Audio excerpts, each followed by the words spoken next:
رب زدني علما رب زدني علما. إن الحمد لله نحمده ونستعينه ونستغفره ونعوذ بالله من شرور أنفسنا ومن سيئات أعمالنا. من يهده الله فلا مضل له ومن يضلل فلا هادي له، وأشهد أن لا إله إلا الله وحده لا شريك له، وأشهد أن محمدًا عبده ورسوله. أما بعد،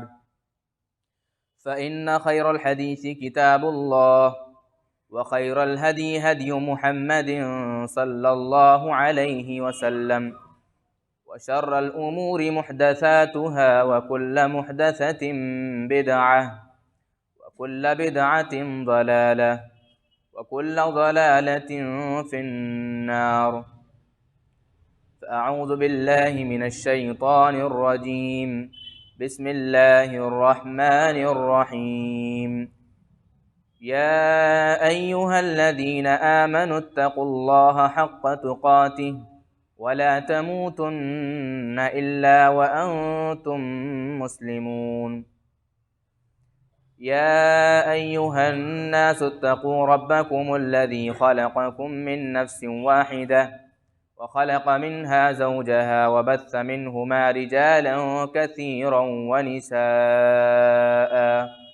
واتقوا الله الذي تساءلون به والأرحام إن الله كان عليكم رقيبا. يا أيها الذين آمنوا اتقوا الله وقولوا قولا سديدا يصلح لكم أعمالكم ويغفر لكم ذنوبكم، ومن يطع الله ورسوله فقد فاز فوزا عظيما. شهر رمضان الذي أنزل فيه القرآن هدى للناس وبينات من الهدى والفرقان، فمن شهد منكم الشهر فليصم.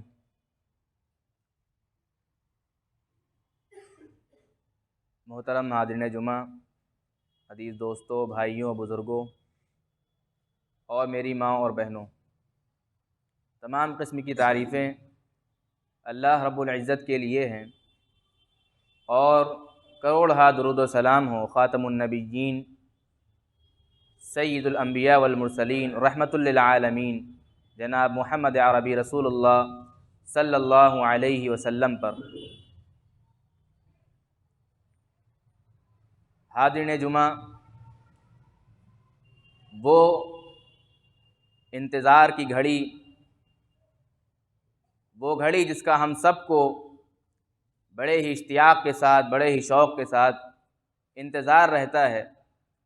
وہ گھڑی آنے میں اب 3 سے 4 دن ہی باقی رہ گئے ہیں۔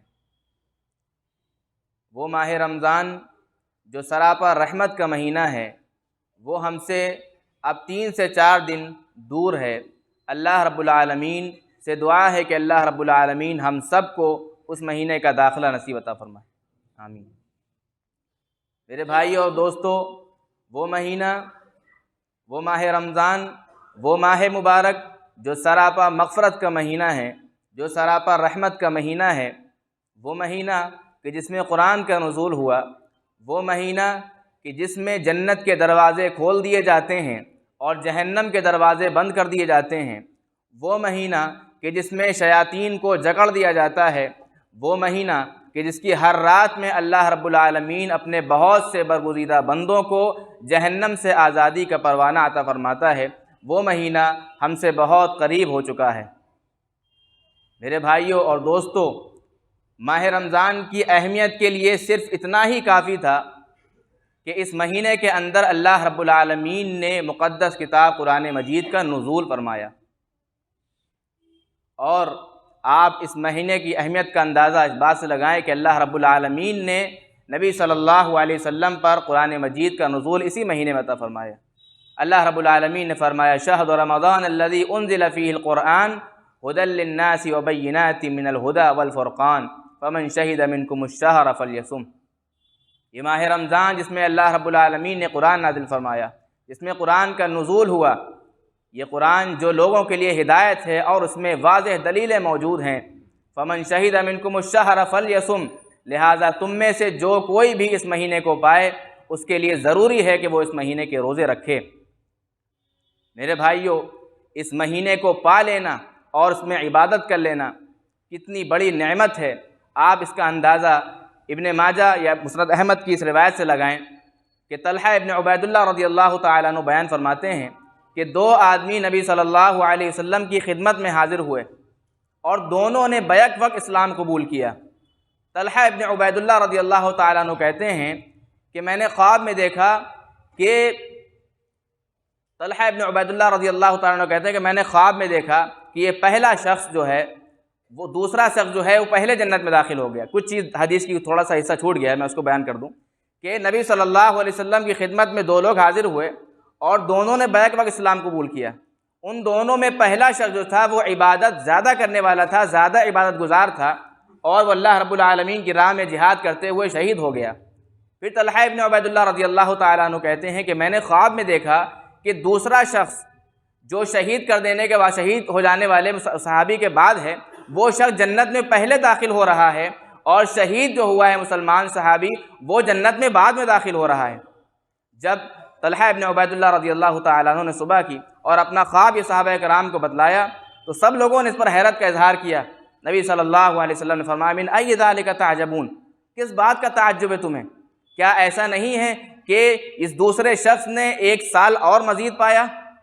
1 سال اور مزید پایا، اس سال کے اندر ماہ رمضان آیا اور اس ماہ رمضان کے اس نے روزے رکھے اور سال بھر وہ عبادتیں کرتا رہا، نماز پڑھتا رہا، کیا ایسا نہیں ہے؟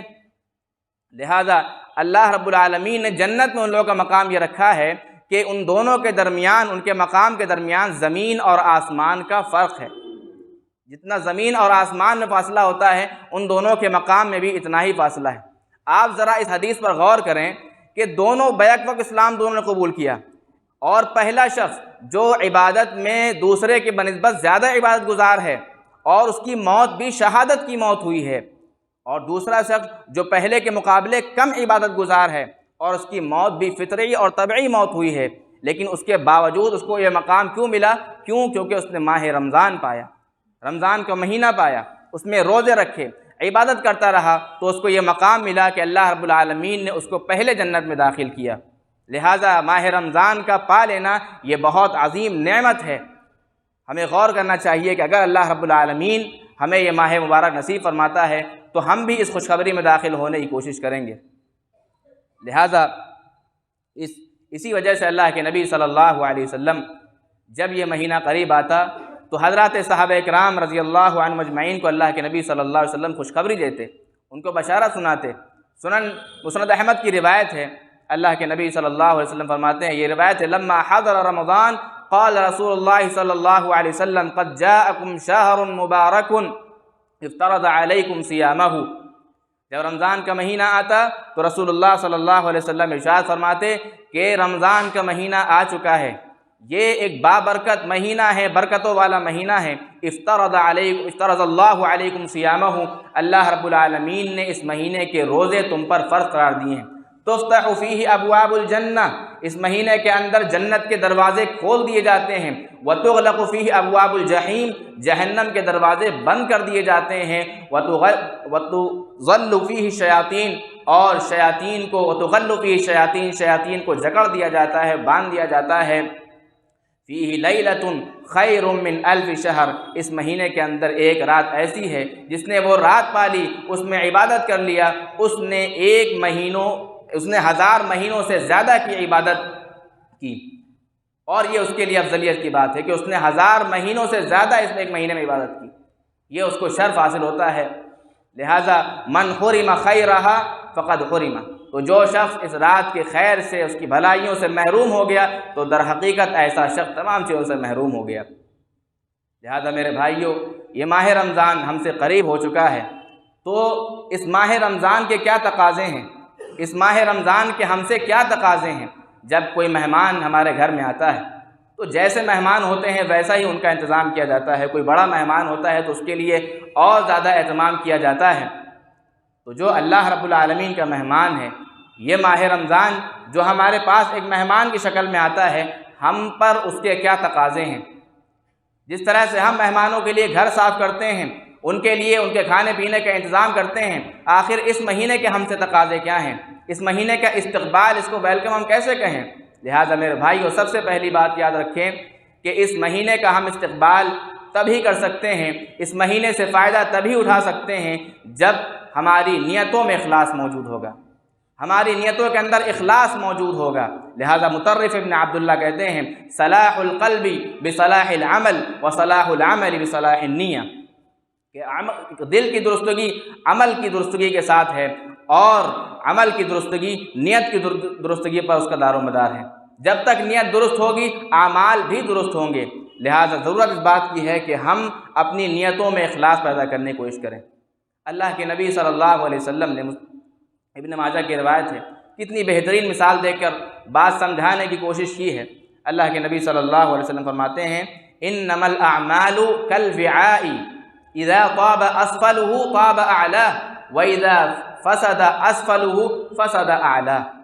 کہ اعمال یہ برتنوں کی طرح سے، برتن کی طرح سے، کہ اگر برتن کے پیندے میں گندگی لگی ہو تو اگر اس میں پانی ڈالا جائے، اس کے اندر کوئی چیز ڈالی جائے تو گندگی اوپر ابھر کے آئے گی، اوپر گندگی ہی آ جائے گی۔ اور اگر برتن کا نچلا حصہ صاف ہے، پاک ہے، تو اوپر جو حصہ ہوگا وہ بھی پاک و صاف ہوگا۔ یعنی اگر گندے برتن کے اندر آگا مثال کے طور پر پانی ڈالیں گے تو گندگی اوپر ابھر کے آئے گی،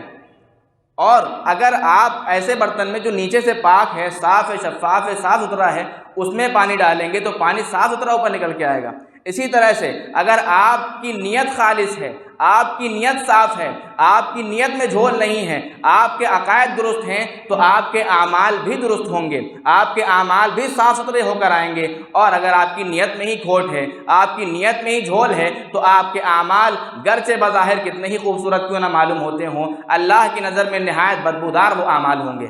لہٰذا ضرورت اس بات کی ہے کہ ہم اپنی نیتوں کے اندر اخلاص پیدا کریں۔ لہذا میرے بھائیوں، ہم ماہ رمضان کا استقبال اس انداز سے کریں کہ ہم اپنے سابقہ گناہوں سے توبہ کریں۔ جو گناہ ہم کرتے چلے آئے ہیں، جن گناہوں میں ہم ملوث ہیں، ہم ان سے اپنے آپ کو دور کریں، ان گناہوں سے توبہ کریں۔ توبہ کی جو قبولیت ہے ان کو سامنے رکھتے ہوئے، توبہ قبولیت کی کیا شرطیں ہیں؟ توبہ قبولیت کی شرط یہ ہے کہ سب سے پہلے تو ہم اس گناہ سے باز آ جائیں، اس گناہ سے رک جائیں۔ دوسری شرط یہ ہے کہ اس گناہ پر ہم کو شرمندگی ہونی چاہیے، شرمندگی کا اظہار کریں۔ اور تیسری شرط دعا کی قبولیت کی یہ ہے کہ ہم عزم مصمم کر لیں کہ آئندہ ہمیں یہ گناہ نہیں کرنا ہے۔ لہذا اللہ رب العالمین کی رحمت سے کبھی مایوس مت ہوئیے گا یہ سوچ کر کہ میں نے تو اتنے گناہ کیے ہیں، اللہ رب العالمین مجھے معاف نہیں فرمائے گا۔ اللہ رب العالمین فرماتا ہے قُلْ يَا عِبَادِيَ الَّذِينَ أَسْرَفُوا عَلَىٰ أَنفُسِهِمْ لَا تَقْنَطُوا مِن رَحْمَةِ اللَّهِ إِنَّ اللَّهَ يَغْفِرُ الذُّنُوبَ جَمِيعًا، اے میرے وہ بندو جنہوں نے اپنے اوپر ظلم کیا، اپنی ذات پر ظلم کیا، لا تقنطوا من رحمت اللہ، میری رحمت سے کبھی مایوس مت ہونا، میری رحمت سے کبھی نا امید مت ہونا۔ لا تقنطوا من رحمت اللہ ان اللہ یغفر الذنوب جميعا، اللہ رب العالمین تمام گناہوں کو معاف کر دینے والا ہے۔ لہٰذا اللہ رب العالمین کی رحمت سے کبھی مایوس نہیں ہونا چاہیے، اور ہمیں ضروری ہے کہ ہم رمضان کے استقبال میں اپنے گناہوں سے باز آ جائیں، گناہوں سے توبہ کریں۔ میرے بھائیوں، رمضان کا استقبال ہم تب تک ٹھیک انداز میں نہیں کر سکتے جب تک ہم اپنے دلوں کی اصلاح نہ کر لیں۔ جس طرح سے اگر کوئی مہمان آتا ہے، کوئی بڑا مہمان آتا ہے، تو ہم اپنے گھر کے آنگن کو چمکا دیتے ہیں، اپنے گھر کو صاف ستھرا کر لیتے ہیں، اسی طرح ضروری ہے کہ رمضان کی آمد پر ہم اپنے دلوں کو صاف ستھرا کر لیں، ہم اپنے دلوں کی صفائی کر لیں، ہم اپنے دلوں کی صفائی کر لیں، کینہ سے، بغض سے، حسد سے، کسی کی نفرت اگر دل میں ہم نے بٹھا رکھی ہے تو اس نفرت کو دور کر کے ہم اپنے دل کی صفائی کر لیں۔ لہٰذا عبداللہ ابن مسعود رضی اللہ تعالیٰ عنہ سے پوچھا گیا کیف تستقبلون رمضان، آپ لوگ رمضان کے استقبال، آپ صحابہ کرام رمضان کے استقبال کیسے کرتے تھے؟ فرمایا ما كان احدنا يجرأ على استقبال الهلال وفي قلبه ذرة حقد على اخيه المسلم، ہم میں سے کوئی بھی صحابی اگر رمضان کے مہینے کا چاند دیکھ لیتا تو یہ حالت ہوتی کہ اس کی جرت نہیں ہوتی تھی کہ اس کے دل میں اپنے مسلمان بھائی کے تعلق سے ذرہ برابر بھی کینہ موجود ہو، ذرہ برابر بھی بغض موجود ہو۔ ہمارے دل بڑے ہی صاف و شفاف ہوا کرتے تھے۔ لہٰذا ضرورت ہے کہ ہم اپنے دلوں کو صاف کر لیں، اور اللہ کے نبی صلی اللہ علیہ وسلم نے صحیح مسلم میں ارشاد فرمایا، صحیح مسلم کی روایت ہے، الا وان فی الجسد مضغۃ اذا صلحت صلح الجسد کلہ واذا فسدت فسد الجسد کلہ الا وہی القلب۔ سن لو، جسم کے اندر گوشت کا ایک ایسا لوتھڑا ہے کہ اگر وہ درست رہے گا تو پورے جسم کا نظام درست رہے گا، اور اگر وہ گوشت کا لوتھڑا اگر وہ بگڑ جائے گا تو پورے جسم کا نظام درہم برہم ہو جائے گا۔ الا وہی القلب، جان لو کہ وہ دل ہے۔ لہٰذا ضرورت ہے کہ ہم اپنے دل کو بغض سے، حسد سے اور اس طرح کی جتنی بھی قلبی بیماریاں ہیں، ہم اپنے دل کو ان تمام بیماریوں سے پاک و صاف رکھیں۔ میرے بھائیو، رمضان کا استقبال ہم تبھی صحیح ڈھنگ سے، صحیح انداز سے کر سکتے ہیں اور اس سے فائدہ اٹھا سکتے ہیں کہ جب ہم اپنے اخلاق و کردار کو درست کر لیں۔ میرے بھائی، اگر کوئی شخص کسی مقصد کو حاصل کرنے کے لیے دوڑ دھوپ کرتا ہے، دن رات محنت کرتا ہے، کوشش کرتا ہے اس مقصد کو حاصل کرنے کے لیے، اور وہ شخص اس راستے میں آنے والی رکاوٹوں کا سامنا نہ کرے، ان کو نہ دور کرے، ان چیلنجز کا سامنا نہ کرے، تو آپ ہی بتائیے کیا وہ شخص کامیاب ہو سکتا ہے؟ اسی طرح سے کوئی روزے دار روزہ بھی رکھے اور ساتھ میں جھوٹ بھی بولے، روزہ بھی رکھے، غیبت بھی کرے، روزہ بھی رکھے، اور اس طرح کے تمام برے اعمال کرے جو اس کے روزے کو متاثر کر سکتے ہیں۔ لہٰذا ضرورت ہے کہ اپنے اخلاق اور کردار کی اصلاح کیا جائے۔ صحیح بخاری کی روایت ہے، اللہ کے نبی صلی اللہ علیہ وسلم نے ارشاد فرمایا، من لم یدع قول الزور والجہل والعمل به فلا حاجۃ للہ فی ان یدع طعامہ وشرابہ۔ لہٰذا جو شخص جھوٹ بولنا نہ چھوڑے، من یدع قول الزور، جو شخص جھوٹ بولنا نہ چھوڑے اور جاہلانہ باتیں کرنا نہ چھوڑے اور اس پر عمل کرتا رہے، اللہ رب العالمین کو کوئی ضرورت نہیں ہے کہ ایسا شخص اپنا کھانا پینا چھوڑ دے۔ لہٰذا روزے کا جو مقصد ہے وہ آپ کو پرہیزگاری سکھانا ہے، آپ کو پرہیزگار بنانا ہے۔ روزے کا مقصد یہ نہیں کہ صرف آپ بھوک اور پیاس برداشت کریں۔ لہٰذا اپنے اخلاق کی، اپنے کردار کی اصلاح بھی بہت ضروری ہے، تبھی ہم صحیح معنوں میں، صحیح انداز میں رمضان کا استقبال کر سکتے ہیں۔ لہٰذا اپنے اخلاق کی اصلاح ضروری ہے، تاکہ کہیں ایسا نہ ہو کہ رمضان میں جو ہم عبادتیں کریں گے وہ سارے اعمال ہمارے برباد ہو جائیں، تباہ ہو جائیں۔ صحیح مسلم کی روایت ہے، اللہ کے نبی صلی اللہ علیہ وسلم نے پوچھا، اتدرون ما المفلس، کیا تمہارے علم میں ہے یہ بات کہ مفلس کون ہے؟ صحابہ کرام نے جواب دیا، المفلس فینا من لا درہم لہ ولا متاع، ہمیں مفلس تو وہی ہے کہ جس کے پاس روپیہ پیسہ نہ ہو، ساز و سامان نہ ہو، وہی مفلس ہے، اسی کو ہم سمجھتے ہیں مفلس۔ اللہ کے نبی صلی اللہ علیہ وسلم نے فرمایا، ان المفلس من امتی من یأتی یوم القیامۃ بصلاۃ وصیام وزکاۃ ویأتی قد شتم ھذا وقذف ھذا واکل مال ھذا وسفک ھذا وضرب ھذا۔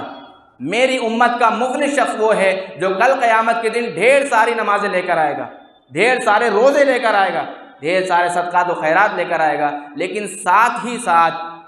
اس نے کسی کو گالی دی ہوگی، ساتھ ہی ساتھ اس نے کسی پر بہتان تراشی کی ہوگی، ساتھ ہی ساتھ اس نے کسی کا مال ہڑپ کیا ہوگا، ساتھ ہی ساتھ اس نے کسی کو بیجا تکلیف دی ہوگی، کسی کو مارا ہوگا، تو کل قیامت کے دن جس شخص کو اس نے تکلیف پہنچائی ہوگی اس کی نیکیاں ان کے کھاتے میں ڈال دی جائیں گی، اور اس کے باوجود بھی اگر حساب برابر نہ ہوا، حساب چکتا نہ ہوا، تو اس مظلوم شخص کی برائیاں، اس کے گناہ اس کے کھاتے میں ڈال دیا جائے گا، ثم طرح فی النار، پھر ایسے شخص کو جہنم میں دھکیل دیا جائے گا۔ لہذا ضرورت اس بات کی ہے کہ ہم اپنی عبادتوں کو تباہ اور برباد نہ کریں، اپنے اخلاق اور کردار کی اصلاح کے ذریعے ہم اس مہینے کا استقبال کریں۔ لہذا میرے بھائیوں، اور ہم رمضان کا استقبال اس انداز سے کریں، تبھی ہم رمضان کا استقبال کر سکتے ہیں اور اس سے فائدہ اٹھا سکتے ہیں جب ہم اپنے اوقات کو، اپنے وقت کو منظم کر لیں گے، اپنا ٹائم ٹیبل سیٹ کر لیں گے۔ جس طرح انسان دنیاوی معاملات میں اپنے امور کو، اپنے معاملات کو سیٹ کر لیتا ہے، اپنا ٹائم ٹیبل سیٹ کر لیتا ہے کہ مجھے اس وقت دکان جانا ہے، مجھے اس وقت کام کرنا ہے، مجھے اس وقت پڑھائی کرنی ہے، مجھے اس وقت یہ دیکھنا ہے، اور رمضان کا مہینہ جب آتا ہے تو ماشاءاللہ بازار وغیرہ دیکھ کر بازاریں اس قدر جگمگا اٹھتی ہیں، پورا مہینہ خاص طور سے آخری عشرے میں جس قدر کھچا کھچ بازار بھرے ہوتے ہیں، اس سے اندازہ ہوتا ہے کہ لوگوں نے رمضان کے آنے سے پہلے ہی جو اپنا ٹائم ٹیبل سیٹ کر لیا تھا وہ یہی ہے۔ لہٰذا ضرورت اس بات کی ہے کہ ہم اپنا ٹائم ٹیبل عبادت کے لیے سیٹ کریں کہ ہمیں قرآن کی تلاوت کب کرنی ہے، ہمیں تراویح کے لیے کس طرح وقت نکالنا ہے، تلاوت قرآن کے لیے، تدبر قرآن کے لیے کس طرح ہم کو وقت نکالنا ہے، جس طرح دنیاوی معاملات میں ہم ٹائم ٹیبل سیٹ کرتے ہیں، اسی طرح اپنے نظام، اپنے اوقات کی تنظیم ضروری ہے کہ رمضان سے پہلے ہی ہم کر لیں۔ بہت کم خوش بخت اور نیک بخت ایسے لوگ ہوتے ہیں جو دینی امور میں اپنا ٹائم ٹیبل سیٹ کر لیتے ہیں۔ لہٰذا اللہ کے صحیح روایت ہے، اللہ کے نبی صلی اللہ علیہ وسلم نے ارشاد فرمایا، اغتنم خمسا قبل خمس، 5 چیزوں کو 5 چیزوں سے پہلے غنیمت جانو۔ شبابک قبل حرمک، اپنی جوانی کو اپنے بڑھاپے سے پہلے غنیمت جانو۔ وصحتک قبل سقمک، اپنی صحت کو، اپنی تندرستی کو، اپنی توانائی کو بیمار پڑ جانے سے پہلے غنیمت جانو۔ وغناک قبل فقرک، اور اپنی غنا کو، اپنی فیاضی کو، فقر و فاقے سے، محتاج ہو جانے سے پہلے، قلاش ہو جانے سے پہلے اپنی اس غنا کو، اپنی فیاضی کو غنیمت جانو۔ وفراغک قبل شغلک، اپنے خالی اوقات کو، اپنے فارغ اوقات کو ان اوقات کے مشغول ہو جانے سے پہلے غنیمت جانو۔ وحیاتک قبل موتک، اپنی اس زندگی کو جو اللہ رب العالمین نے تم کو زندگی دی ہے، اس زندگی کو موت آ جانے سے پہلے غنیمت جانو۔ لہذا اللہ رب العالمین نے آپ کو جوانی دی ہے تو اس رمضان کے مہینے میں اپنی جوانی کو غنیمت جانیے، اپنی توانائی کو غنیمت جانیے، اپنے فارغ اوقات کو غنیمت جانیے۔ اللہ نے آپ کو زندگی دی ہے، اپنی اس زندگی کو موت سے پہلے غنیمت جانیے۔ زندگی میں آپ کے پاس جتنی بار رمضان کا مہینہ آتا ہے، ہر رمضان کو، ہر مہینے کو آپ اپنے لیے غنیمت جانیے۔ لہذا یہ زندگی ایک موقع ہے، اور جب جب ہر سال یہ رمضان کا مہینہ آتا ہے تو یہ ایک عظیم نعمت آپ کو مل جاتی ہے۔ لہذا ضرورت اس بات کی ہے کہ ہم اپنے نظام الاوقات کو اپنے اوقات کو منظم کریں، عبادتوں کے لیے اپنا ٹائم ٹیبل سیٹ کریں۔ لہذا میرے بھائیوں، رمضان کے استقبال کے لیے یہ بھی ضروری ہے کہ ہم فقراء اور مساکین کا خاص خیال رکھیں۔ یہ مہینہ وہ مہینہ ہوتا ہے کہ جس میں ہر کوئی نیکیوں میں بڑھ چڑھ کر حصہ لینا چاہتا ہے، اور ہم میں سے بہت سے ایسے لوگ ہیں کہ جن کے ارد گرد آس پڑوس بہت سے ایسے لوگ رہتے ہیں کہ جو روزے دار ہوتے ہیں، روزہ رکھنا چاہتے ہیں، روزہ رکھتے بھی ہیں، لیکن ان کے لیے سحری اور افطاری کا انتظام ٹھیک سے نہیں ہو پاتا ہے۔ سحری کا انتظام ہو پاتا ہے تو افطاری کا انتظام نہیں ہو پاتا، افطاری کا انتظام ہوتا ہے تو سحری کا انتظام نہیں ہو پاتا۔ لہذا ہمارے لیے ضروری ہے کہ ہم ایسے غرباء اور مساکین کی خبرگیری کریں، دلجوئی کریں، ایسے لوگوں کو تلاش کر کے ان کے پاس مہینے بھر کا راشن یا جتنا بھی اقدام درم قدم سخنے جتنا بھی ہو سکتا ہے ان تک راشن پہنچانے کی کوشش کریں، ان کو افطار کرانے کی کوشش کریں، سحری کے انتظام کے لیے بڑھ چڑھ کر حصہ لیں۔ لہذا غریبوں کی مدد کرنا بہت ضروری ہے، اور جو شخص ان کی مصیبت میں، ایسے مسلمان کی مصیبت میں کام آتا ہے، کل قیامت کے دن اللہ رب العالمین اس کے سامنے سے مصیبت کو دور فرما دے گا۔ صحیح مسلم کی روایت ہے، اللہ کے نبی صلی اللہ علیہ وسلم نے ارشاد فرمایا، من نفس اللہ عن مؤمن کربۃ من کرب الدنیا نفس اللہ عنہ کربۃ من کرب یوم القیامہ، کہ جو شخص کسی مسلمان بھائی سے پریشانی کو دور کر دیتا ہے، تکلیف کو دور کر دیتا ہے، اس کی تکلیف میں اسے کام آ جاتا ہے، نفس اللہ عنہ کربۃ من کرب یوم القیامہ، کل قیامت کے دن اللہ رب العالمین اس سے پریشانی کو دور فرما دے گا۔ ومن یسر علی معسر یسر اللہ علیہ فی الدنیا والآخرہ،